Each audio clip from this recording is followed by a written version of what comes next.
I gave quite a bit of instruction there in the meditation. So if you were not in class tonight, you're listening to this talk after the fact, you might want to listen to this meditation again. And even if you are in this class, you might want to listen to this meditation again. Try to give you a little deeper look at seeing deeply in the meditation. And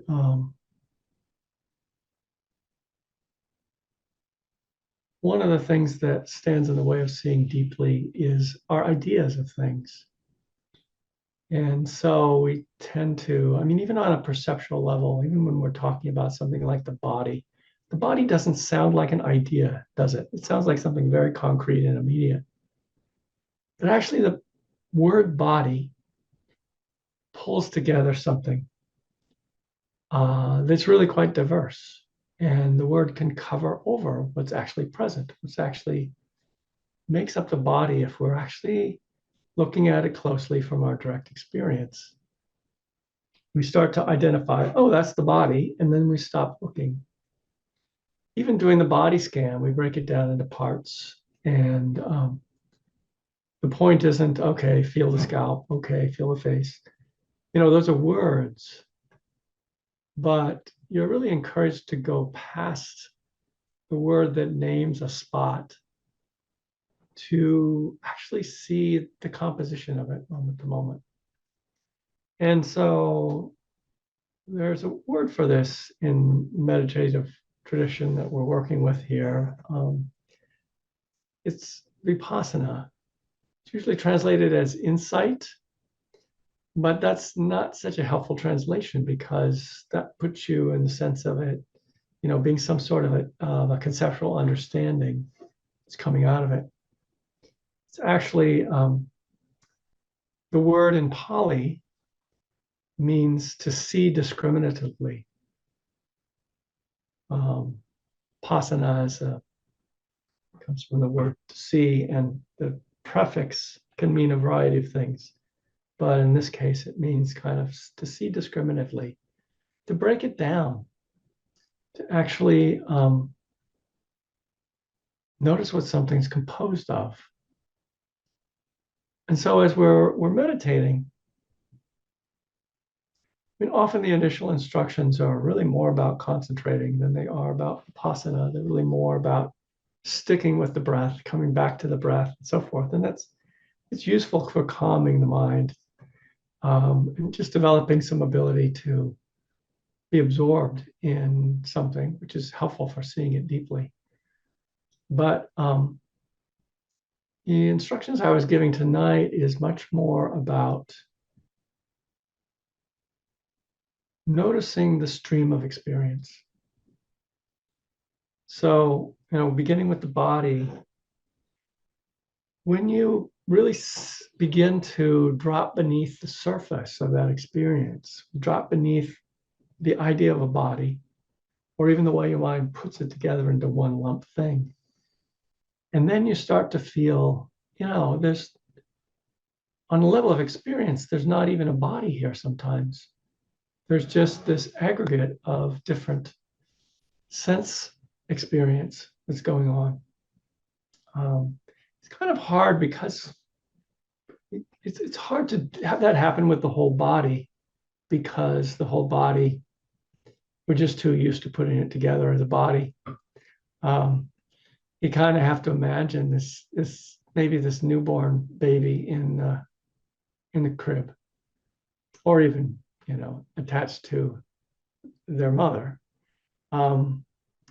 There's just a flood and a flow of sensation of warmth and, you know, maybe milk going down their throat and touch. And they don't necessarily, in the beginning, I would imagine, there isn't necessarily an immediate sense of,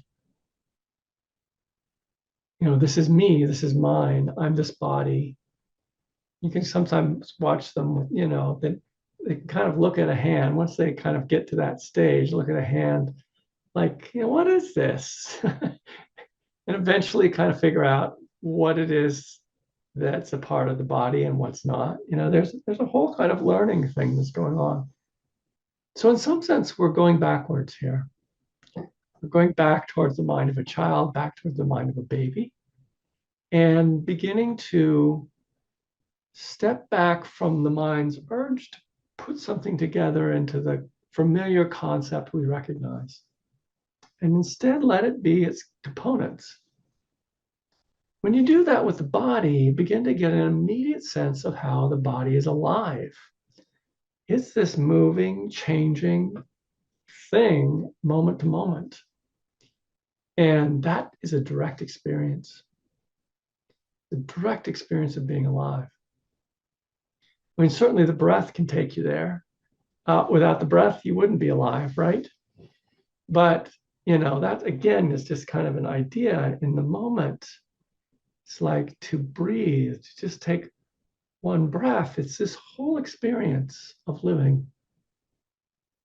And even sitting still, there's, if you try to sit as still as possible, there's still all these things going on. I pointed out in the face some of the things that I've noticed that's like moving. The touch of the lips, there's often these little micro movements in the muscles that are going on. The lips are quite sensitive, so you can actually feel that with, without a lot of difficulty. The same thing's happening in the muscles of the cheek. That's, I find, a little harder. You have to be kind of a little more absorbed in it to get it. But there's this, this constant movement. And because the face is so sensitive, you can get that.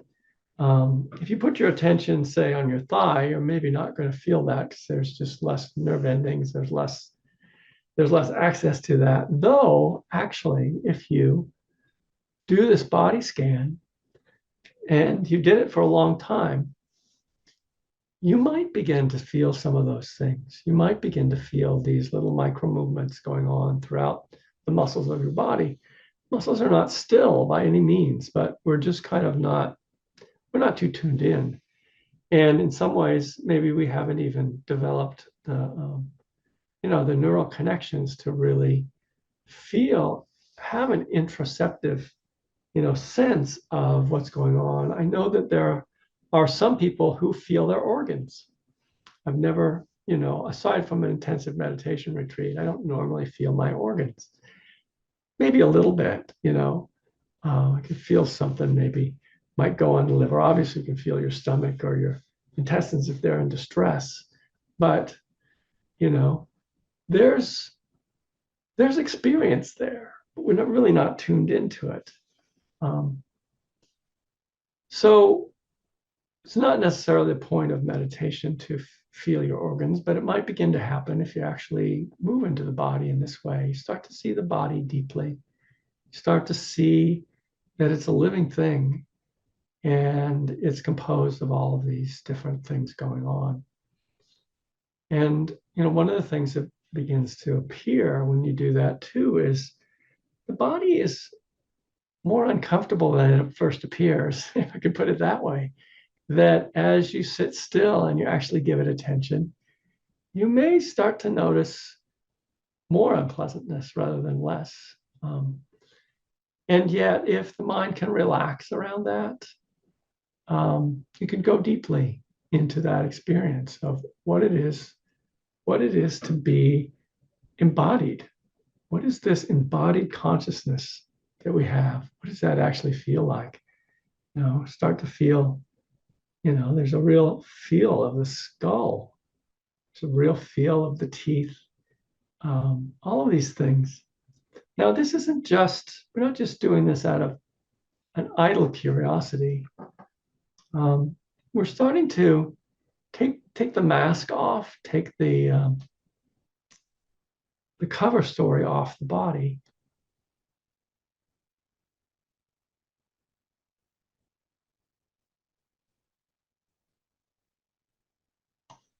And one of the things that also goes along with, entering the stream of the body, actually feeling the moment to moment of things going on,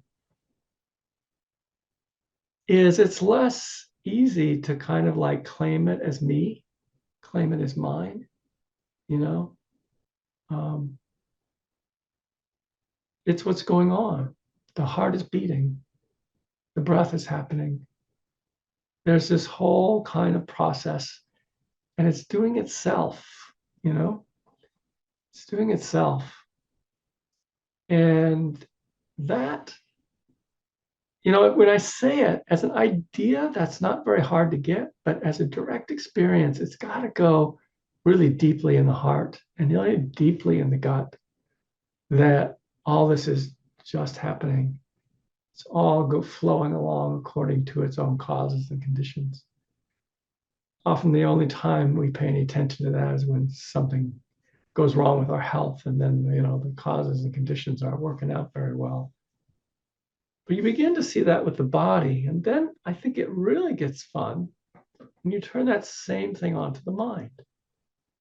So the mind is this stream of events that is happening. And it's a little bit complicated in as much as, what you might notice as a stream of events is, say, there's a stream of attention. Attention, is first here, first there. It jumps around a bit. Even when you're like on one area, it's like scanning around a little bit. So attention is constantly kind of moving. Thoughts arise, and then thoughts, sort of like a movie projector, start spinning out, words and images in a kind of a flow. And then there's a moment of like noticing that. And then the thought kind of falls apart. Once again, there's the body's being known. So in the stream of the mind, there's kind of knowing the body, and then there's having the thought, and then noticing the thought, and then going back to the body. And also the thought,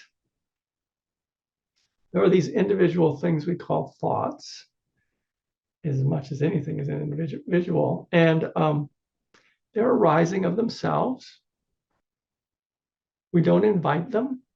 At least in meditation, we have the intention to, just have the mind stay with the sensate experience. So in this case, it's really easy to see that the thoughts just happen anyway. Thoughts happen, thoughts happen. You might also notice that understanding happens of its own too. This is a little harder to see. We're really in the habit of saying, I understand, we're to wrap the I around it. But in fact, if you notice the stream of the mind, these little moments of getting it are just happening. Something's coming together, being understood as I'm talking. And then you can really see it in an aha moment where maybe you were looking and looking and looking at something, trying to understand it, trying to know how this puzzle fits together. And then suddenly, boom, there's an answer. Even though you've been looking for it, you've been wanting it, it's like they've been sending out these signals, put that together for me. And then it happens, so understanding happens on its own.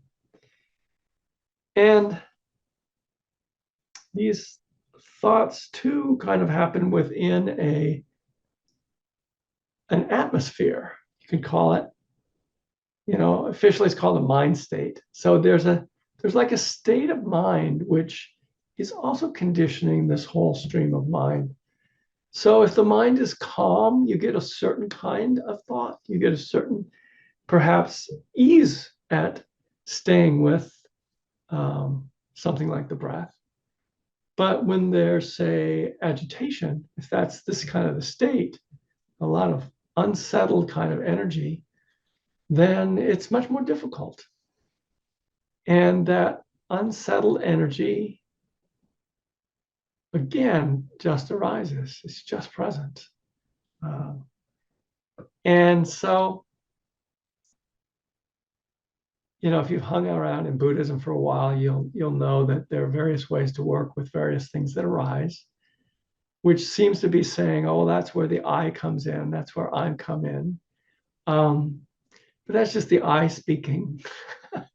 Again, and I can't quite give this all to you in a talk, break it down, but this is the progress of insight. This is the beginning to see more deeply into experience and to notice the stream of causality, which you are.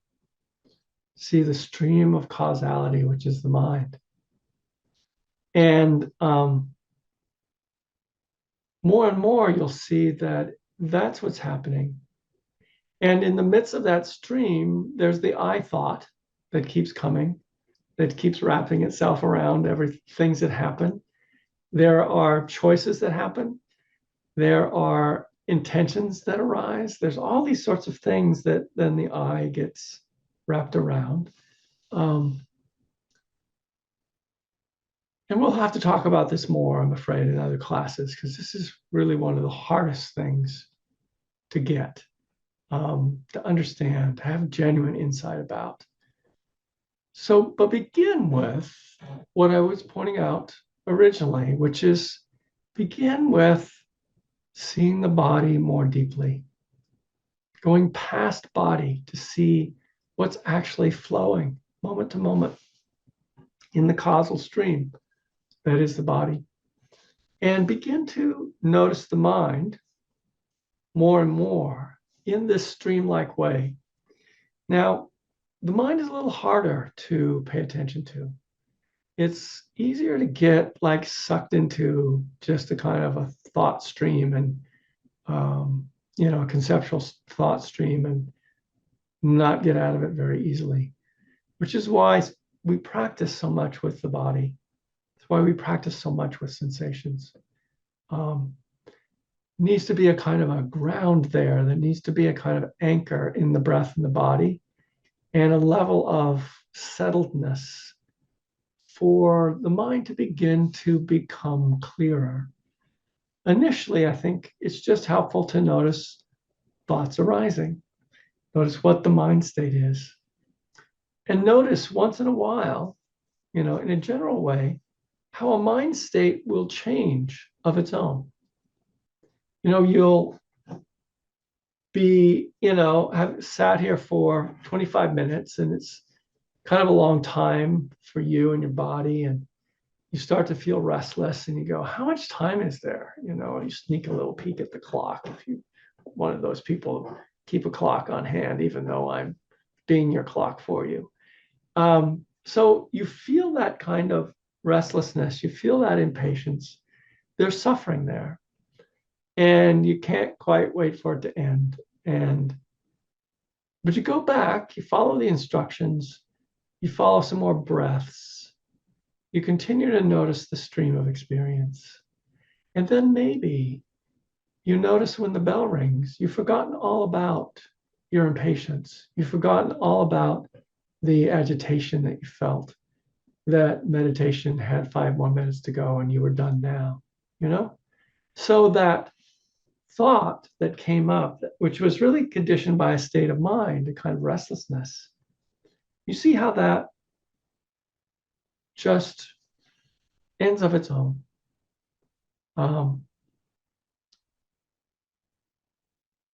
You didn't choose to be restless. You didn't make yourself restless. And you didn't make yourself not restless.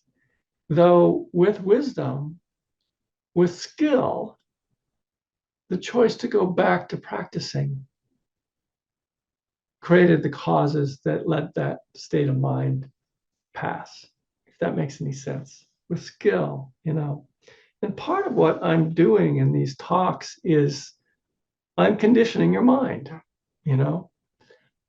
hopefully in a good way, in a way that leads to understanding, so that in the face of a situation, choice might come up and you might be able to direct that to a skillful direction.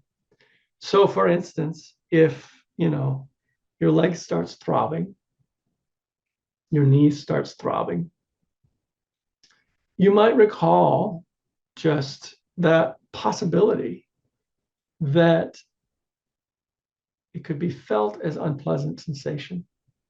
It could be just approached as what is. You might begin to get the feel of what that is and just be able to shift to it. The mind or the heart, if you prefer, knows this possibility. And they begin to choose it. They begin to go there and be with the unpleasantness in a different and more skillful way. All right. So that's kind of what I wanted to talk about tonight. Of extending the meditation instructions a bit. All right.